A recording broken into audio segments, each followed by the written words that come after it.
records have been a controversial topic for, all of Brawl Stars ever since the whole thing came out. I was actually very optimistic about it, but when they said that they're basically gonna abandon it in the time to explain, I kind of got really sad because records kind of had some potential to be actually something really cool. And I'll actually tell you guys right now how I would fix records.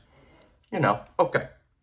The whole like prestige thing and how it's basically the mastery track or something, but better. Cool. I like that. I think that's really cool. What if you used records for lore? Now, hear me out. In the Brawl Talk where they announced records, they said that these were like of the files of the brawlers in Star Park or whatever, right? I think what they could do now is lean into that. You could still have these same sort of achievements somewhat, but not necessarily like a oh, do this and you get this brawler's thing, right? But more like a oh, you've played this much with this brawler. Here's a little bit of like info about them.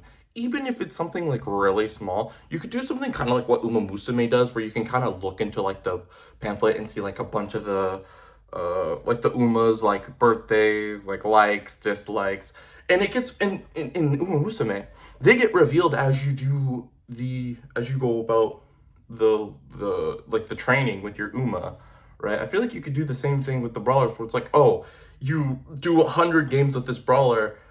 Maybe you could look at their files, right, and it'll like be like blurted, like blocked out, except for maybe like the character, their name, and like what something.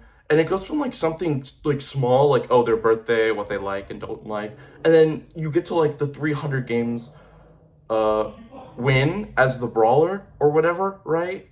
And it turns out like, and you get like oh how they came to the island, uh when they came into contact with the gems, what they looked like before they became a brawler. I feel like if you lean into that lore aspect, because they said at San Diego Comic Con that they wanted to go into lore anyways. So I feel like doing something like that with records, something that isn't inherently required, but still pretty cool for people who want to like dig into the lore of this game, something that you guys at Supercell want to do, that the people at Supercell want to do. I feel like this could be like a sort of stepping stone, kind of like how they redid like the trophy road and all that, and the newer animations, especially the Naji animation, giving a bunch of insight to like the specific brawlers themselves. I feel like that could be something really cool, pretty neat idea to help us gauge a little more like knowledge about like some of these brawlers, especially brawlers that Supercell has like not used in like a while. Like when was the last time they used like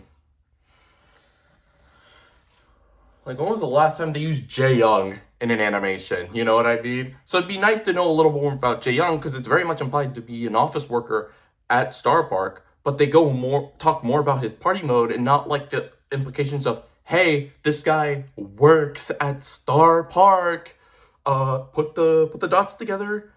What does he work as? I don't know.